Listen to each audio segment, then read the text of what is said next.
सर्वांना मैत्रीपूर्ण जय भीम.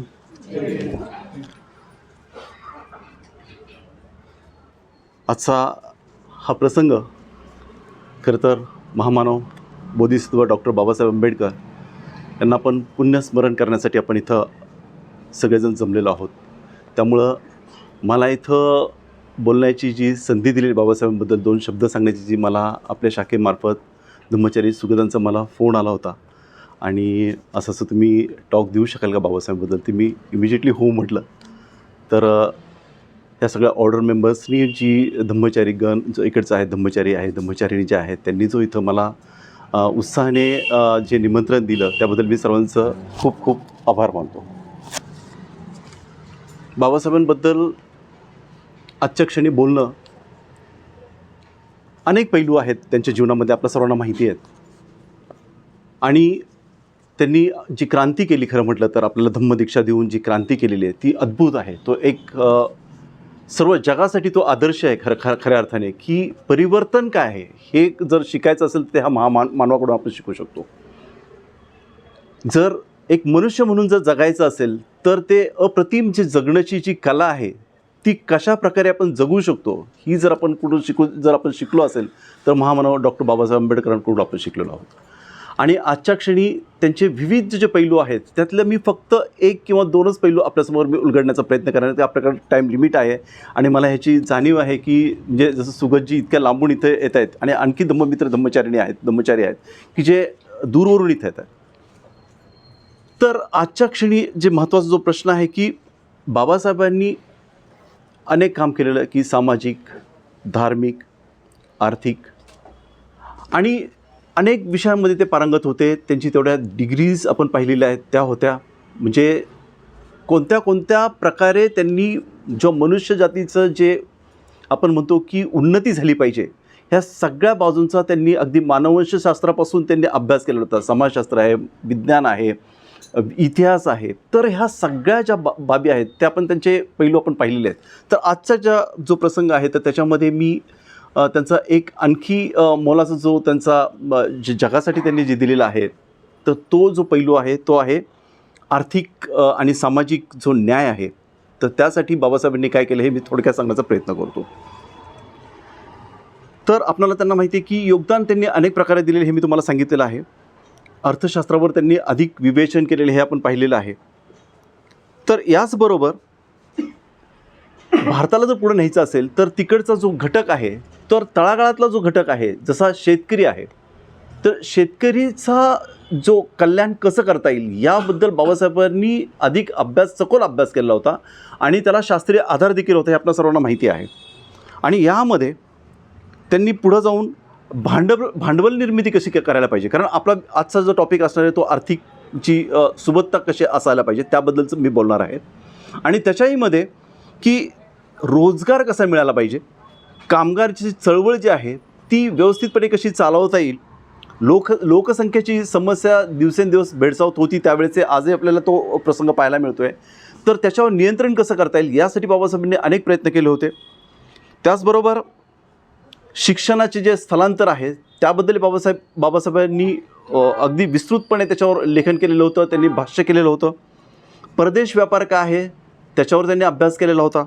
बँकिंग क्षेत्र आहे, वित्तीय जे क्षेत्र आहे त्याच्यावर त्यांनी अतिशय मोलाचं कार्य केलेलं आहे.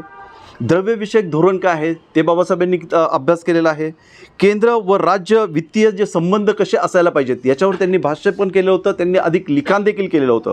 आणि ह्या सगळ्या ज्या गोष्टी आहेत त्या त्यांनी पूर्ण आयुष्यभर त्यांनी वेचलेलं होतं की इथला गरीबात गरीब जो व्यक्ती आहे, अतिशय जो खालच्या वर्गातला जो तळागाळाचा जो व्यक्ती आहे तिथपर्यंत ही जी चळवळ आहे किंवा त्यांना ज्या सुविधा आहेत त्या मिळायला पाहिजेत आणि त्यांचं पुनरुत्थान झालं पाहिजे. म्हणजे हा जो विचार आहे ना हाच म्हणजे आपण ज्यावेळेस विचार करतो की आज बाबासाहेबांवर लोक अधिक PhD करतात पण त्यावेळेस त्यांनी इतकं मोलाचं कार्य करून ठेवलं त्यांच्या हयातीमध्ये. मी तर अनेकदा ऐकतो की बाबासाहेब आज जर असते तर काय घडलं असतं. पण मी म्हणतो की ठीक आहे बाबासाहेब आता प्रत्येकाचं वयोमान ठरलेलं आहे. अशा परिस्थितीमध्ये देखील आज आपण इतके वर्ष झालेले आहेत त्यांना आपण स्मरण करतो आणि आपण पाहतो की जगामध्ये त्यांचं स्मरण केलं जातं. तर हे त्यांचं मोलाचं कार्य आहे की त्यांनी तळागाळातल्या लोकांपर्यंत त्यांनी कार्य पोहोचवलेलं आहे त्यांचं.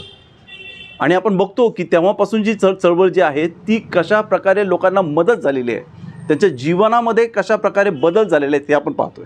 आणि ही महत्त्वाची गोष्ट आहे. सामाजिकदृष्ट्या, धार्मिकदृष्ट्या, आर्थिकदृष्ट्या ही जी सुबत्ता आता मिळालेली आहे ती आपल्याला ह्या महामानवामुळे मिळेल की इतर कोणाहीमुळे ती मिळालेली नाही, हे लक्षात घ्या. कारण आपण म्हणतो की त्यांचं अधिक आपण म्हणतो की घटनेचे शिल्पकार असं म्हटलं जातं, पण घटना लिहिली त्याच्या पाठीमागं जे त्यांचे जे एफर्ट्स आहेत, जे प्रयत्न आहेत, जी विद्वत्ता आहे ती अतिशय मोलाची आहे. आणि ही जी विद्वत्ता आहे ही आपणाला इथं आज स्मरण करायची आहे की काय त्यांनी केलेलं आहे त्यांच्या जीवनामध्ये. त्यातला एकच पैलू मी सांगण्याचा प्रयत्न करतो आहे, परंतु एक हा इतका विद्वान व्यक्ती भारतामध्ये येणं हे आपल्या सर्वांचं मी म्हणतो की खूप मोठी गोष्ट आपल्या सर्वांसाठी आहे. गरीब माणसाचं हित हा त्यांचा केंद्रबिंदू होता. म्हणजे असा नाही की एकच समाज, कोणताही तळागाळातला व्यक्ती त्याच्याबद्दल त्याचं उन्नती झाली पाहिजे सगळ्या अर्थाने, सामाजिक, आर्थिक, भौतिक सगळ्या अर्थाने त्याची उन्नती झाली पाहिजे असा तो विशाल दृष्टिकोन बाबासाहेब घेऊन ते पुढे आलेले आहे. आणि आज आपल्या लक्षात येते की त्यांच्या विचारांची किती गरज आहे हे आज आपण पाहतोय की इतके वर्ष जरी झालेली आहेत तरी बाबासाहेबांना आपण जे स्मरण करतो, एक आदरांजली वाहतो. त्याचं प्रमुख कारण आहे की त्यांनी ह्या सगळ्या भारतासाठी त्यांचं योगदान किती आहे, पूर्ण जगासाठी त्यांचं योगदान किती आहे ही महत्त्वाची गोष्ट आहे. आपण पाहतो की गरीब, दलित, संपत्ती नसलेलं वैशिष्ट्य म्हणजे अशी जी व्यक्ती आहे त्यासाठी काम केलेलं आहे. त्याचबरोबर बाजार यंत्रणाबरोबरच अर्थव्यवस्थेत शासनाचा परिणामकारक हस्तक्षेप जो आहे तो झाला पाहिजे असं बाबासाहेबांचं मत होतं. त्याला शासकीय समाजवाद देखील म्हटलं जातं. आणि शासकीय समाजवादामध्ये सामान्य जनतेसाठी शिक्षण, आरोग्य, सार्वजनिक सेवा ही जबाबदारी जी आहे ही शासनाने उचलली पाहिजे असं त्यांनी अगदी निक्षून सांगितलं होतं त्यावेळेस. आणि आपण पाहतो की ह्या किती मूलभूत ज्या गोष्टी आहेत की शिक्षणसारखी गोष्ट आहे, आरोग्यासारखी गोष्ट आहे, ही प्रत्येकाला मिळाली पाहिजे हे धोरण होतं. आपण पुढे जाऊया की आणखी त्यांचे जे काही लेख आहेत ते कोणते कोणते आहेत हे बघूया. कोलंबिया विद्यापीठामध्ये MA प्राचीन भारत व्यापार व PhDसाठी ब्रिटिश हिंदुस्थानातील प्रांतिक अर्थरचनेची उत्क्रांती या विषयाचे त्यांची नावाजलेले त्यांचे लेख होते. म्हणजे पहा त्यावेळेस त्यांनी कोणते कोणते लेख लिहिलेले होते आणि ते जगप्रसिद्ध लेख आहेत. लंडन येथे स्कूल ऑफ इकॉनॉमिक्समध्ये त्यांनी PhD केली होती आणि रुपयाचा प्रश्न आपल्या सर्वांना माहिती आहे, ज्याला आपण प्रॉब्लेम ऑफ रुपीज यावर त्यांनी प्रबंध लिहिला होता. 1942 ते 46 काय झालं की खाजगी अर्थव्यवस्थेची असायला पाहिजे अशी भूमिका होती बाबासाहेबांची. मग 1947 काय झालं, आता आपण थोडंसं ज्याला आपण सणावळ काय म्हणतो आपण ते पण बघूया, कारण हा 2 पिरियडमधला भाग आहे. एक 1942 ते 46 हा जो खाजगीकरण जे आहे त्याच्यावर काय बाबासाहेबांचं मत होतं ते आपण पाहिलं. अर्थव्यवस्था कशी असली पाहिजे त्याबद्दल बोलतो आहे. आणि नंतर 1947 झालं की स्टेट्स ऑफ मायनॉरिटीज हा ग्रंथ प्रकाशित केला त्यांनी 1947 आणि त्यानंतर त्यांची भूमिका बदलली. कारण भांडवलशाही अर्थव्यवस्थेच्या चौकटीत राहून दलितांचे कल्याण होणार नाही हे त्यांच्या लक्षात आलं होतं. कारण फक्त भांडवलशाही, आपण कार्ल मार्क्स आपण सर्वांना माहिती आहे की कार्ल मार्क्सने आपल्यासाठी काय काय केलेलं आहे, पण फक्त कार्ल मार्क्सच उपयोगाचा नाही आहे. तर आपल्याला पुढे जाऊन देखील विचार करणं गरजेचं आहे. कारण त्यांनी जे अनुभवलं ही सगळी आपण भांडवलशाहीचं काय होतं, कारण एक विशिष्ट वर्गालाच त्याचा लाभ होतो, बाकीच्या वर्गाला त्याचा लाभ होत नाही आहे. मग त्यांच्या ते अनुभवातून लक्षात आलं. त्यावेळेस ते म्हणतात की समाजवादी अर्थव्यवस्थेचा अंगीकार केला पाहिजे. म्हणजे त्यांनी तिथून त्यांचं जो दृष्टिकोन आहे तो प्रॅक्टिकली कसे ते जात होते की एखादी गोष्ट लक्षात आली, त्याच्यावर विचार केला, त्याच्यावर मंथन केलं, अभ्यास केला, एक विषय त्यांनी हाताळला, मग त्यांच्यामध्ये लक्षात आलं की नाही ह्याच्यामध्ये आपण चेंजेस करू शकतो, ह्याच्यामध्ये आणखी आमूलाग्र असा बदल होणं गरजेचं आहे. लोकांच्या हितासाठी गेलं पाहिजे, तो तळागाळातला जो व्यक्ती आहे तिथपर्यंत आपण गेलं पाहिजे. आणि मग त्यांनी समाजवादी अर्थव्यवस्थेचा त्यांनी अंगीकार केलेला आपल्याला दिसून येतो. मग त्याच्यामध्ये शेती आहे, मूलभूत किंवा प्रमुख उद्योगधंदे आहेत, विमा आहे, हे सरकारच्या कक्षात असायला पाहिजे असं त्यांचं मत निर्माण झालं. आणि मग ती भूमिका घेतली होती आणि त्याला मी आत्ताच सांगितल्याप्रमाणे कार्ल मार्क्सचा हा आधार होताच. आपल्या सर्वांना माहिती आहे की अर्थतज्ञ सुखदेव थोरात हे सर्वांना आपलं नाव परिचित आहे आपल्या भारतामध्ये. तर त्यांच्यामध्ये आर्थिक विकासासंबंधी त्यांनी 1948 साली लहान शेतकऱ्याच्या समस्या व त्यावरील उपाय ह्या लेखात त्यांनी मांडणी केलेली आहे. आणि त्या बाबासाहेबांच्या मतावर त्यांनी म्हणजे किती महत्त्वाचं आहे ते त्यांनी विशद केलेलं आहे. या सगळ्या गोष्टी हे त्यांची भूमिका त्यांनी स्पष्ट केलेली आहे. मग अल्पभूधारक जे आहेत त्याच्यावर आधारित भारतीय शेतीची उत्पादकता व उत्पन्न कमी असल्याचे मुख्य कारण शेतीमधील अल्प भांडवली गुंतवणूक होय, हे एक रिझन त्यांनी सांगितलेलं आहे. म्हणजे बघा की शेती हा जर विषय घेतला, जर घटक घेतला आपण, तो एकदम तळागाळातला व्यक्ती आहे, एकदम गरीब व्यक्ती आहे, त्याच्या काय काय समस्या असतील त्याची सोडवणूक कशी करायची, तर हे आपल्याला ह्याच्या माध्यमातून लक्षात येतं. मग त्यांचे आर्थिक नियोजनासंबंधी त्यांचे विचार काय ते आपण बघूया. 1942 ते 1946 बाबासाहेबांनी केंद्र शासनामध्ये श्रम, जल व विद्युत विभागाचे ते त्यावेळेस मंत्री होते, आपल्या सर्वांना माहिती आहे ही गोष्ट. आणि मग सरकारने युद्धोत्तर आर्थिक पुनर्रचना योजना म्हणजेच पोस्ट वॉर रिकन्स्ट्रक्शन प्लॅन त्यावेळेस ते अंमलात आणली. मग 5 सदस्य जे होते त्या 5 सदस्यापैकी बाबासाहेब एक सदस्य होते त्या कमिटीमध्ये. आणि मग त्यामध्ये त्याचबरोबर त्यांनी काय केलं होतं की श्रम, जल आणि विद्युत मंत्रालयात धोरण समितीचे ते अध्यक्ष होते. आणि हा एक मोलाचा ज्याला वाटा म्हणतो आपण तो आहे, तो माइलस्टोन आहे. कारण हा सगळा जो भाग आहे, कारण ते ऑलरेडी ते मंत्री होते, ते मंत्री असल्यामुळं त्यांना त्या डिपार्टमेंटची सखोल माहिती त्यांनी करून घेतलेली होती. त्याचबरोबर त्यांनी त्यांचे निरीक्षणं होते ते देखील त्यांच्याबरोबर होते, त्यांनी त्यांचा अभ्यास आहे तो देखील होता आणि ह्यांना उपयोगच झालेला आहे, आपण हे पाहतोय त्यांच्या अभ्यासावरून. मग आपण बघूया की शेती हा मुख्य व्यवसाय आहे, त्याचे उत्पन्न वाढवणं गरजेचं आहे. शेतकऱ्याची जी परिस्थिती आहे ती अतिशय दैन्य अशी परिस्थिती होती आणि त्या परिस्थितीमधून त्याला बाहेर काढून तो सेल्फ सफिशियंट झाला पाहिजे किंवा त्याला स्वतःचं उत्पन्न निर्माण करता आलं पाहिजे, यासाठी त्यांनी प्रयत्न केले. मग ती फायदेशीर कशी होईल, शेती फायदेशीर कशी होईल, त्यासाठी काय काय गरजेचं आहे. मग लोकसंख्येचा भार कसा कमी होईल, भांडवली गुंतवणूक यासाठी वाढवणं अत्यंत आवश्यक आहे, हे लक्षात आलं आणि ते त्यांनी विशद केलं त्यांच्या ग्रंथामध्ये. मग उद्योगांचा सर्वांगीण विकास करणं महत्त्वाचं आहे. जमिनीचा जमीन फक्त त्याला कसूनच उपयोग नाही, तर जमिनीचं त्याचं क्षेत्र देखील वाढलं पाहिजे, त्याचं आकारमान पण वाढलं पाहिजे. आणि मग दरडोई उत्पन्न वाढलं पाहिजे. बघा म्हणजे एक एक गोष्ट त्यांनी कशा प्रकारे ते हाताळत आहेत ही गोष्ट आपल्या सर्वांच्या लक्षात येणं गरजेची आहे. की फक्त शेतकरी म्हटल्यानंतर आपल्याला फक्त लक्षात येते की नाही तो राबला, त्याने फक्त पीक दिलं, पुढं काय होतं लक्षात येत नाही कोणाच्या, पण किती बारकाईने अभ्यास केलेला हे यावरून लक्षात येतं. आणि मग आपण पाहतो की दरडोई उत्पन्न जर वाढलं तर काय होतं की गुंतवणूक वाढेल आणि ग्रामीण जी जनता आहे त्याचं दरडोई उत्पन्न वाढेल. हा त्याचा बेनिफिट आहे, हा त्याचा फायदा आहे आणि हे बाबासाहेबांनी निक्षून सांगितलेलं आहे. मग आर्थिक नियोजन, श्रमिक आणि पददलित यासाठी बाबासाहेबांचं कार्य आपण पाहूया. तर गरिबांना महत्त्वाचं स्थान दिलेलं आहे. मी हे वारंवार रिपीट करतो आहे, त्याचं कारण केंद्रबिंदू हा गरीब व्यक्ती आहे आणि ही खूप महत्त्वाची आहे. कारण ह्याच्या अगोदर काय झालं तर तुम्ही बघितलं असेल, हा इतिहास भारताचा सर्वांना माहिती आहे की विशिष्ट जमातीसाठीच ह्या सगळ्या गोष्टी होत्या. जो ब्राह्मण आहे, आपल्याला वर्णव्यवस्था सर्वांना माहिती आहे की ब्राह्मण ह्यांनी फक्त विद्वत्ता ग्रहण करणं, त्यांनी फक्त शिकणं, बाकीच्यांना शिक्षणाचं काय हे नाही आहे. पण तसं बाबासाहेबांनी केलं नाही, सर्वांसाठी त्यांनी केलेलं आहे. विशिष्ट एका जमातीसाठी केलेलं नाही, विशिष्ट एका वर्णासाठी केलेलं नाही त्यांनी, तर सर्वांसाठी त्यांनी कार्य केलेलं आहे. पुढं पाहूया.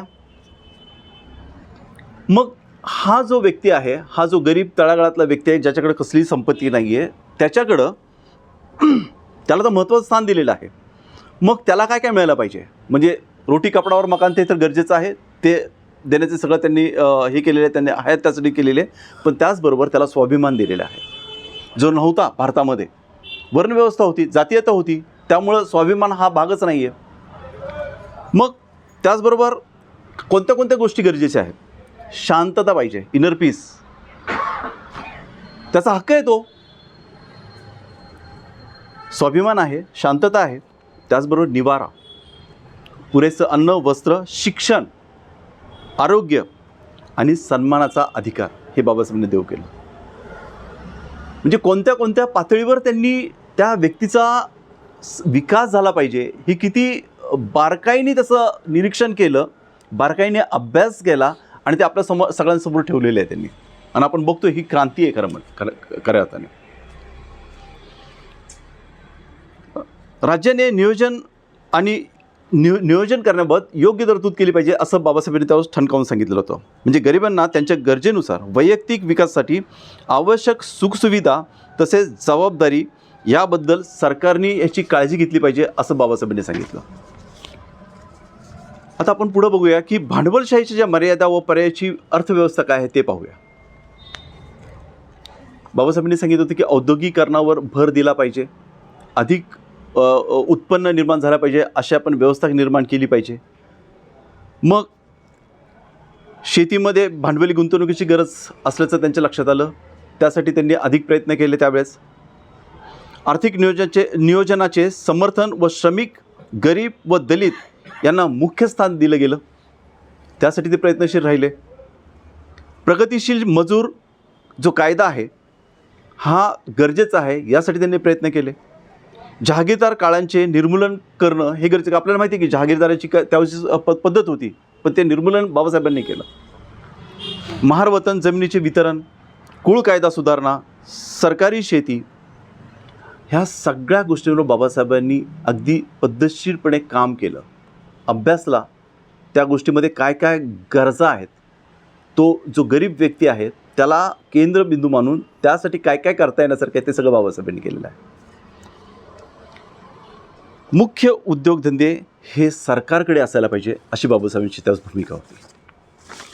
नाहीतर काय झालं असतं तर हे जे उद्योगधंदे आहेत ते विशिष्ट वर्गाकडेच गेले असतं. म्हणजे परत तो गरीब जो व्यक्ती आहे त्याला केंद्रस्थान मिळालं असतं का, तर मिळालं नसतं. आपण पाहतो ही गोष्ट, ही वस्तुस्थिती आहे. तर हे तळागाळातल्या लोकांकडं पाहून त्या व्यक्तीला केंद्रबिंदू ठेवून ह्या सगळ्या गोष्टी म्हणजे सामाजिक, आर्थिक, शैक्षणिक, आरोग्य ह्या सेवा किंवा याच्यामध्ये आर्थिकदृष्ट्या ते कसे संपन्न होतील याचा विचार केलेला आहे. जातीव्यवस्थेचे अर्थशास्त्र काय आहे किंवा दलितांची त्यावेळेची जी परिस्थिती आहे ते काय ते पाहूया आपण अनेकदा ह्याचं सविस्तर वर्णन आपण ऐकलेलं आहे, अभ्यासलेलं आहे. मग सांस्कृतिक आणि आर्थिक बाजूची आपण अनेकदा बाबासाहेबांबद्दल आपण चर्चा पाहतो की बाबासाहेबांनी ह्या अगदी विस्तृतपणे ह्या सगळ्या गोष्टी आपल्यासमोर मांडलेल्या आहेत. मग जातीचा व्यवसाय आपण पाहिलेला आहे की अमुक जातीत जन्मलं तर त्याचा व्यवसाय ठरलेला आहे, त्याला दुसरा व्यवसाय करता येणार नाही. मग जन्माने जर तुम्ही विशिष्ट जातीमध्ये जर आला असाल तर तुमचे निश्चित असा तुमचा व्यवसाय असलेला आपण पाहतो. वंश परंपरेने तो पुढं जातो आणि मग जातीबाह्य व्यवसाय तुम्हाला करता येत नाही. आपण बघतो की त्यावेळेची परिस्थिती अशी होती की ब्राह्मणांनी विशिष्ट काम केलं पाहिजे, म्हणजेच विद्या ग्रहण केली पाहिजे, ते शिकवलं पाहिजे. पण ते शूद्र आणि वैश्य करू शकत होते की ते करू शकत नव्हते. म्हणजे त्यांना आपण ते म्हणतो उतरंड जाती आहे त्याची, तशाप्रमाणे ती वस्तुस्थिती की जर खालच्या जातीमध्ये जर ती व्यक्ती जर जन्माला आली असेल तर त्याला वरच्या जातीतला जो व्यवसाय तो करता येत नव्हता, हे आपण पाहतो. आणि मग त्यामध्ये जातींमध्ये संपत्तीचा अधिकार देण्याची जी कामगिरी ती बाबासाहेबांनी केली, तो कोणत्या पण जातीचा असू दे. मग आर्थिक अधिकारांची विभागणी देखील ही असमान पद्धतीने जी असमान पद्धतीची होती ती समानतेकडे कशी येईल यासाठी त्यांनी प्रयत्न केले. म्हणजे सामाजिक आणि आर्थिक जी असमानता जी आहे त्याच्यातली दरी जी आहे ती त्यांनी कमी केली आणि त्यासाठी ती समानता कायम असावी यासाठी त्यांनी प्रयत्न केले. म्हणजे उच्च नीच हा जो भेदभाव होता तो कसा कमी केला पाहिजे यासाठी त्यांनी अहोरात्र कष्ट केलेले आहेत. आणि घटनेमध्ये आपण त्यांनी स्वातंत्र्य, समता आणि विश्वबंधुत्व आणि न्याय ही जी मूलभूत जी शिकवण आहे, जे मूल्य आहेत ते आपल्याला दिलेले आहेत. आपण पुढे पाहूया की गरीब आणि पददलितांवर बाबासाहेबांनी हे जे लक्ष केंद्रित केलेलं होतं, श्रमिक, गरिबांना महत्त्वाचे स्थान देणं महत्त्वाचंच आहे किंवा ते एकमेव त्यांचा उद्देश आहे. कारण ज्यावेळेस आपण भारत म्हणतो त्यावेळेस आपण पाहतो की अनेक तिथं वर्णभेद होते, जातीयता होती, अस्पृश्यता होती. ह्या सगळ्यांवर बाबासाहेबांनी काम केलं आणि ह्यांना जो सन्मान जो आहे, आत्मसन्मान जो आहे तो बाबासाहेबांनी मिळवून दिला. नियोजनबद्ध आर्थिक विकासात केवळ विकास कार्यक्रमच नव्हे तर बाबासाहेबांनी काय केलं, सामान्य माणसाला उपयोगी राहील अशी कल्पना मांडली. त्याच्यामध्ये सरकारमध्ये आवश्यक अशा नियंत्रण व्यवस्था असलीच पाहिजे असा त्यांचा अट्टास होता, आग्रह होता. आणि त्या बाबासाहेबांच्या हा विचारांचा प्रभाव देखील त्या सरकारवर पडलेला होता. मग सर्व लोकांच्या राहणीमानात वाढ करणे, त्यांची उन्नती करणे, नवे नवे रोजगार निर्मिती करणे, लोकांच्या कार्यक्षमतेत सुधारणा करणं, म्हणजे ज्याला आपण कॅपॅसिटी म्हणतो, कॅपॅसिटी बिल्डिंग हा जो भाग आहे तो देखील बाबासाहेबांनी त्यावेळेस हाती घेतला होता. मग प्राधान्याने शेती, उद्योगाच्या उत्पादनात वाढ करणे, अधिक उत्पन्न वाढवणे, श्रमिक वर्गाला विविध आकर्षक सेवा सुविधा मोफत अथवा अंशदानाच्या स्वरूपात पुरवणे, की उदाहरणार्थ असंच द्यायचं झालं की 14 वर्षापर्यंत मोफत शिक्षण, वैद्यकीय मदत, पाणी पुरवठा, विद्युत शक्ती इत्यादी गोष्टी मोफत मिळायला पाहिजे, असं बाबासाहेबांनी त्यावेळेस बाबासाहेबांचं धोरण होतं. का? कारण ह्याच्यावर जर तुम्ही जर समजा शिक्षणावर जर तुम्ही कर लागत असाल, त्या व्यक्तीला एक वेळचं जेवण देखील किंवा अन्न देखील मिळत नव्हतं. अशा व्यक्तींवर जर तुम्ही कर लादत असाल, ती व्यक्ती शिक्षण कशी घेईल? त्या व्यक्तीला त्यांच्या सेवा सुविधा कशा मिळणार? ह्यासाठी बाबासाहेबांनी तो हट्ट धरला होता की नाही, ह्या लोकांपर्यंत ते गेलं पाहिजे, ह्या लोकांना ह्या सुविधा मिळायला पाहिजेत. आपण पाहूया पुढचा जो भाग आहे तो जमिनीविषयक बाबासाहेबांचा जो मुद्दा आहे किंवा त्यांचे जे प्रश्न जे आहेत ते कशा स्वरूपाचे त्यांनी सॉल्व्ह केले किंवा सोडवले, त्याची सोडवणूक कशी केली होती. आपण पाहतो की लहान शेतजमिनी आणि त्यावरील उपाय यावर डॉक्टर बाबासाहेब यांनी जर्नल ऑफ इंडियन इकॉनॉमी सोसायटीच्या नियतकालामध्ये लेख लिहिला होता. मग बाबासाहेबांनी त्याच्यावर खूप विस्तृत पुढं त्यांची गोष्टी मांडलेल्या आहेत किंवा त्याचा उहापोह केलेला आहे. तर त्यातल्या काही जे महत्त्वाचे जे बाब आहे ते मी आपल्यासमोर सांगण्याचा प्रयत्न करतो. विखुरलेल्या जमिनींच्या तुकड्यामुळं होणारे दुष्परिणाम जमिनीच्या एकत्रीकरणामुळे कमी होतात. पण एकत्रित आलेल्या जमिनी जर आर्थिक दृष्टीने फलदायी नसतील तर त्याचा उपयोग नसतो. योग्य तो खर्च दिल्यानंतर स्वतःला व कुटुंबियाला त्याचा उपयोग होतो. त्यांच्या राहण्याच्या बाबीमध्ये जो खर्च त्यांनी टाकलेला आहे त्याच्यामध्ये तो त्यांना मिळू शकतो. म्हणजेच आर्थिक दृष्टीने जर फलदायी जर शेती जर झाली तर त्यांना ती तशा स्वरूपाची फक्त मान्य नव्हती. तर त्याच्याही पुढे जाऊन ते म्हणतात, त्यावर त्यांनी टीकाच केली की फक्त तेवढ्या तुटपुंच्या जो खर्च आहे त्याच्यावर त्याची शेती असता कामा नाही आहे, तर त्याचं उत्पन्न अधिक वाढलं पाहिजे. यासाठी काय काय केलं पाहिजे त्या सगळ्या उपाययोजना त्यांनी सांगितलेल्या आहेत. आपण पुढे येऊया. महारवतन हा सर्वांनाच मुद्दा माहिती आहे, पण तरी देखील त्यांनी त्यासाठी काय कार्य केलं हे देखील महत्त्वाचं आहे. की अनुवांशिक जे काम करतात तर अशा व्यक्तींसाठी कायद्याप्रमाणे ज्याला हेरिटी ऑफ ऑफिसेस ॲक्ट असं म्हटलं जातं, ग्रामीण भागात असणाऱ्या जे महार जमातीचे जे लोक होते त्यांना रात्रंदिवस काम करायला लागायचं. पण काही कारणामुळे ते आजारी पडले किंवा काही जर असं त्यांना त्यावेळेस करता येत नसेल काम, तर त्यांच्या जे कुटुंबाची जी व्यक्ती आहे त्यांना ते काम करावंच लागत होते. आणि मग काय झालं की सरकारी काम असल्यामुळं ते त्यांना करणं क्रमप्राप्त होतं. मग त्यामुळं काय व्हायचं की त्यांना जमिनीचा एखादा तुकडा त्यांना दिला जायचा त्यावेळेस. आणि ग्रामस्थांकडून काय केलं जायचं की काही त्यांना थोडंसं अन्न वगैरे दिलं जायचं.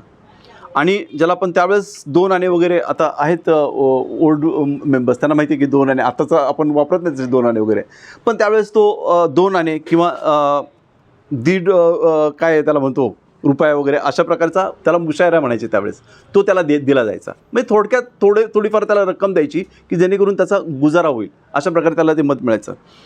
पण ह्याच्यामुळं काय झालं, महारांचा जो स्वाभिमान आहे तो दुरावला गेला किंवा त्यांचा स्वाभिमान कमी होत गेला.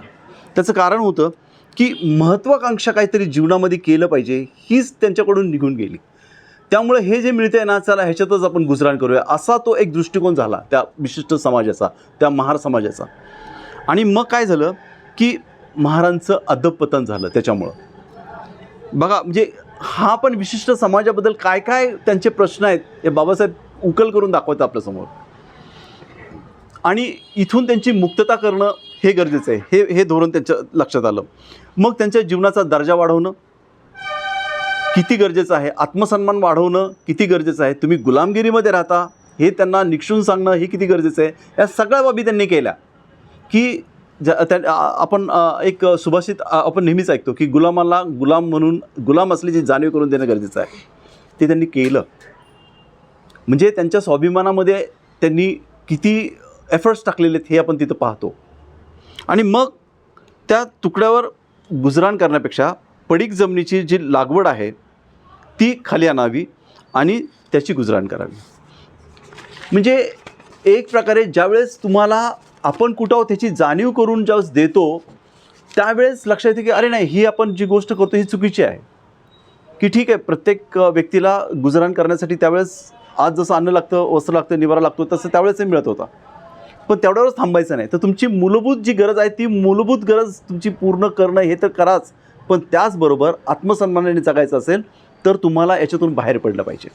त्यांच्या जे ते देतात त्याच्यावरच आपल्याला थांबून नाही, तर तुमचे स्वतःचे उद्योगधंदे किंवा आर्थिक सुबत्ता तुमच्यामध्ये आणली पाहिजे, असं बाबासाहेबांनी निक्षून सांगितलेलं आहे. म्हणजे एक जे धोरण आहे की केंद्रबिंदू आहे की ज्याच्याकडे काहीच नाही आहे, अशा व्यक्तीकडं बाबासाहेबांनी किती लक्ष दिलेले हे आपण लक्षात देतो. मुंबई विधिमंडळामध्ये मुंबई हेरिडिटीज ऑफिसेस ॲक्ट 1874 हा दुरुस्त करणारं हे एक विधेयक आणलं गेलं. त्यामध्ये 19 मार्च 1928 हे विधेयक त्यांनी मांडलं. आणि ह्याचा उद्देश काय होता, तर वतनदाराला पाहिजे असेल तर वतनापोटी एकदम पैसे पण देण्याची सवलत देणे, वतनदाराला त्या वतनाबद्दल मुशाहिरा मिळण्याची खात्री देणे हे सरकारने केलं पाहिजे. या कामाबद्दल पोटनियम तयार करणं, जे जे पोटनियम असतील ते सगळे करणे, असं त्यांनी विधेयक आणलं होतं. आणि 3 ऑगस्ट 1928 त्यांनी या विधेयकावर मुंबई विधानसभेत असं प्रभावी असं भाषण केलं होतं. तर ह्या सगळ्या घडामोडी यासाठीच आहे की आर्थिक जी सुबत्तता आहे, आर्थिक ज्याला फ्रीडम म्हणतो आपण, ते फ्रीडम आणण्याचं जे कार्य आहे ते बाबासाहेबांनी केलेलं आहे. त्याच्यापुढे आपण पाहतोय की जमीन महसूल याविषयी बाबासाहेबांनी काय कार्य केलेलं आहे. तर 18 ऑगस्ट 1925 केसरीत एक लेख लिहिला होता आणि त्या लेखाला एक उत्तर म्हणून बाबासाहेबांनी दुसरा लेख केसरीमध्येच लिहिला होता. आणि त्यावर तो विषय असा होता की उत्पन्नावर जमीन महसूल आकारणे अन्यायाचे असल्याने त्यांनी सांगितले. मग जमीन महसूल हा कर भरण्याच्या पात्रतेवर अवलंबून नसतो. कर भरण्याची पात्रता ही उत्पन्न वाढीसाठी असली पाहिजे, त्यामुळं उत्पन्न वाढतं. अशा परिस्थितीत आकारण्याची जी विद्यमान परिस्थिती आहे ती अन्याय असून सर्वांपासून सारखा कर वसूल करणे हे न्यायाचे आहे. म्हणजे एकाकडून एक कर घ्यायचा, दुसऱ्याकडून दुसरा कर घ्यायचा, असं करता कामा नये. तो सर्वांना समान कर असला पाहिजे. काही विशिष्ट रकमेपेक्षा कमी उत्पन्न असणाऱ्यांना जमीन महसुलीची माफी मिळावी, जमीन महसूल घेण्याची सवलत देखील मिळावी आणि वतनदारांना वतनाबद्दल मुशाहिरा मिळण्याबाबत खात्री देणे आणि त्यांनी काय काम करायचं, त्यासाठी कोणते पोटनियम करायचे, ह्या 3 ज्या गोष्टी आहेत ह्यासाठी त्यांनी विधेयक आणलं. म्हणजे ह्या ज्या मूलभूत ज्या जमीनविषयक ज्या बाबी आहेत त्या देखील त्यांनी केलेल्या आहेत. मग आपण त्याच्याही पुढे जाऊया. विनिमय परिमाण किंवा एक्सचेंज स्टँडर्ड काय आहे त्याबद्दल बाबासाहेब काय बोलतात ते पाहूया. हा जो विचारसरणीतला जो फरक आहे ना तो आजमावायचा आहे आणि यासाठी क्रय शक्ती जी आहे ती स्थिर करायला पाहिजे. म्हणजे रुपया कशाने स्थिर होणार नाही हे बाबासाहेबांनी त्यावर सांगितलं. तर ही गोष्ट प्राध्यापक किन्स ह्यांनी दृष्टी आड केली असं बाबासाहेबांचं त्यावर मत झालं किंवा त्यांनी तो त्यांचा मुद्दा जो आहे त्याच्यावर त्यांनी अभ्यास केला आणि त्याच्या लक्षात आलं की ही गोष्ट त्यांनी नजरेआड केलेली आहे. मग विनिमय परिणाम हे करू शकत नाही हे त्यांच्या लक्षात आलं आणि विनिमय परिणाम हा रोगाच्या मुळाशी जाऊ शकत नाही असं बाबासाहेबांनी तिथं निक्षून सांगितलेलं आहे. म्हणजे जरी फॉरेन ऑथर्स असतील, जरी पाश्चात्य संस्कृतीतले लोक असतील, त्यांनी देखील ह्याचा अभ्यास केला असेल तर त्यांच्याकडून कोणती गोष्ट सुटलेली आहे त्याच्यावर देखील बाबासाहेबांनी भाष्य केलेलं आहे. म्हणजे ती किती विद्वत्ता प्रचूर असं व्यक्तिमत्व आहे हे याच्यावरून आपल्या लक्षात येतं. मग हिल्टन यंग कमिशन पुढे साक्ष बाबासाहेबांची होती.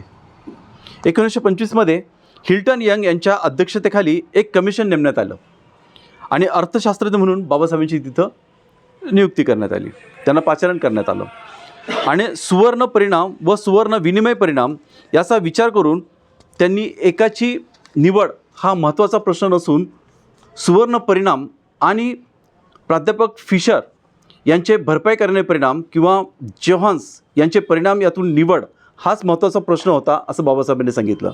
म्हणजे सुवर्ण परिणाम म्हणजे सोन्याची टाकसाळ फक्त चालू करणे एवढंच मर्यादित नाही, तर चलनासाठी परिणाम म्हणून त्याचा उपयोग करणे असे बाबासाहेबांचे निश्चित मत होतं. म्हणजे चलन पद्धतीमध्ये ती नियंत्रणाखाली आणली पाहिजे. चलनामध्ये सोन्याचा उपयोग मोठ्या प्रमाणात करण्यासाठी तरतूद करणं आवश्यक आहे हे बाबासाहेबांनी त्यावेळेस सरकारला ठणकावून सांगितलं होतं. सामाजिक आय व्यय ही एक संकल्पना आहे. त्यावर बाबासाहेबांनी काय कार्य केलं तेही पाहूया.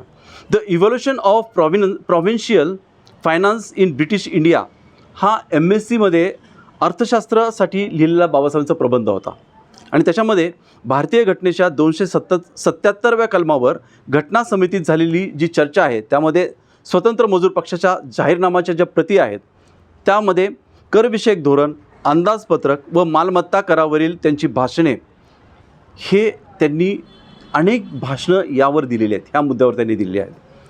म्हणजे जो सार्वजनिक आय व्ययासंबंधी बाबासाहेबांचे जे विचार आहेत ते किती मूल्यवान आहेत, किती विस्तृत प्रकारे सांगितलेले आहेत, हे आपण पाहण्याचा प्रयत्न करत होतो. मला असं वाटतं की ह्याच्यावर आणखी बरंच सांगता येईल. मला वेळेअभावी मी अधिक काय खोलात जाऊ शकत नाही, कारण ह्या सगळ्या ज्या नोट्स आहेत ह्या मी मुद्दामून ज्याला आपण म्हणतो की जो कालावधी आहे तो देखील घेण्याचा प्रयत्न केला, त्यांचे एक्झॅक्टली सणावळी ते घेण्याचा प्रयत्न केला याच्यामध्ये. त्याचबरोबर आपण सामाजिक रचना पाहिलेली आहे, त्यावेळेसची जी परिस्थिती आहे, कोणत्या लोकांना लाभ मिळत होता, कोणत्या लोकांना म्हणजे ते त्यांच्याकडं पाहिलं देखील जात नव्हतं, ह्या सगळ्या बाबींचा बाबासाहेबांनी प्रामुख्याने विचार केला, अभ्यास केला. त्यांचे जे प्रबंध आहेत ते त्यांनी प्रसिद्ध केले आणि त्याच्यावर त्यांनी कार्य केलं. म्हणजेच ही आर्थिक जी गुलामगिरी आहे ती गुलामगिरी घालवण्याचा बाबासाहेबांनी खऱ्या अर्थाने प्रयत्न केलेला आहे त्यांच्या जीवनामध्ये. आणि आपण पाहतो की आज आपण ज्याला म्हणतो की आर्थिक हे जे रिझर्व्ह बँक वगैरे जे आहेत, तर तुम्हाला माहिती आहे की हे बाबासाहेबांमुळेच घडलेलं आहे. ह्या सगळ्या अतिशय मूलभूत गोष्टी जर कुणी दिल्या असेल तर महामानव डॉक्टर बाबासाहेब आंबेडकरांनी. तर बाबासाहेबांचा हा जो जीवन प्रवास आहे, त्यांची जी आपल्याला जे मूल्य आहे त्यांच्या जीवनातली, तर हे तर आपल्याला मिळालेलं आहे. ह्याचबरोबर आणखी एक महत्त्वाचं बाबासाहेबांचं जे कार्य आहे ते धार्मिक स्वरूपाचं जे आहे त्यावर मी थोडंसं भाष्य करतो आणि मग माझं आजचं जे छोटंसं भाषण आहे ते मी संपवण्याचा प्रयत्न करतो. आपणाला माहिती आहे की बाबासाहेबांनी धर्मांतर केलं आणि बौद्ध धर्म आपल्या सर्वांना दिलेला आहे आणि आपल्या सर्वांसाठी ते अत्यंत महत्त्वाची गोष्ट घडलेली आहे, कारण आपल्या सर्वांच्या जीवनामध्ये एक परिवर्तन ते त्या एका गोष्टींमुळे निर्माण झालेलं आहे. ज्या समाजामध्ये ज्याला माणसाला माणूस म्हणून देखील स्थान नव्हतं, अशा व्यक्तीला बाबासाहेबांनी एक बौद्ध धर्म दिला. आणि बौद्ध धर्मामध्ये आपल्याला माहिती आहे की परिवर्तन हा एक मूलभूत गोष्ट आहे की आपल्यामध्ये बदल झाला पाहिजे, विधायक बदल झाला पाहिजे. आणि हा बदल जर घडायचा असेल तर आपण जे बाबासाहेबांनी जे धर्मांतर केलं, आपल्याला बौद्ध धर्म दिलेला आहे, तर त्या गोष्टीचं आपण सर्वांनी आचरण करणं गरजेचं आहे. आणि जर आपण आचरण करत असू, जर त्याच अर्थाने जर आपण खऱ्या अर्थाने जर आचरण करत असू तर आपण एक नवसमाज निर्माण करू शकतो. आणि म्हणूनसाठी आपण सुरुवातीला जे आपण धम्मवंदना घेतली, त्रिशरण पंचशील घेतलं, अतिशय चांगल्या प्रकारे सगळ्या आपल्या टीमनी ते सूत्रपठण केलेलं आहे. ह्याचा आपल्या विधायकतेवर परिणाम होतो, आपली विधायकता वाढते. पण त्याचबरोबर त्याचा अर्थ काय हे देखील आपण समजावून घेतलं पाहिजे आणि त्याचं आचरण करणं अत्यंत गरजेचं आहे. पंचशील हा एकदम बेस्ट गोष्ट आहे आपल्या बौद्ध धर्मातली. त्रिशरण झाले की त्रिशरण आपले हे बुद्ध धम्म आणि संघ हे आपले त्रिशरण आहेत, पण त्याचबरोबर लगेच आपण पंचशील घेतो, 22 प्रतिज्ञा घेतो. त्याचं प्रमुख कारण आहे की जोपर्यंत हे जे अज्ञान आपल्यामध्ये आहे तो जोपर्यंत त्याचा नायनाट होत नाही तोपर्यंत आपल्याला बुद्धत्व प्राप्ती करता येणं शक्य नाही. मी आता रिसेंटली म्हणजे आपल्या सर्वांच्या माहितीसाठी एक गोष्ट सांगतो. मी आता रिसेंटली 1 महिन्याच्या एकांतवासासाठी गेलो होतो आणि त्याच्यावर मी हार्ट सूत्र किंवा ज्याला डायमंड सूत्र आपण ऐकलं असेल बुद्धांचं, त्याच्यावर मी अभ्यास केलेला होता, त्याच्यावर मनन केलं होतं, रिफ्लेक्शन केलेलं होतं. तर त्याच्यामध्ये इतकं छान वर्णन आहे, म्हणजे भंतेंचं टॉक्स जे आहेत, भंतेंनी त्यावेळेस जे म्हणजे आपले संघरक्षी भंते जे आहेत त्यांनी त्याच्यावर अतिशय विस्तृतपणे त्यांचे सेमिनार्स आहेत, तर त्यांनी खूप चांगल्या प्रकारे त्याच्यावर विवेचन केलेलं आहे. तर हे जोपर्यंत आपलं अज्ञान जात नाही ना तोपर्यंत आपण म्हणजे इकडं पण काय काय आहे हे समजण्याचा प्रयत्न करतो, पण खऱ्या अर्थाने आपण जागृत नसतो. तर ही जागरूकता आपल्यामध्ये असली पाहिजे, हा त्यातला एक मर्म आहे. आपण जर बौद्ध आहोत तर आपल्याला जागृत राहणं अत्यंत गरजेचं आहे. बौद्ध धर्म जाणीवापासूनच सुरुवात होतो, म्हणूनसाठी त्याला चेंज म्हणतो आपण. तर हे परिवर्तन आपल्याला अभिप्रेत आहे. माझ्या दृष्टीने हा सगळा भाग हा खरं म्हटलं तर खोलवर आपल्या आंतरिक शांततेशी संबंधित आहे, आपल्या परिवर्तनाशी संबंधित आहे, आपण जे ध्यान करतो त्याच्याशी संबंधित आहे, आपलं शिलाचरण आहे त्याच्याशी संबंधित आहे.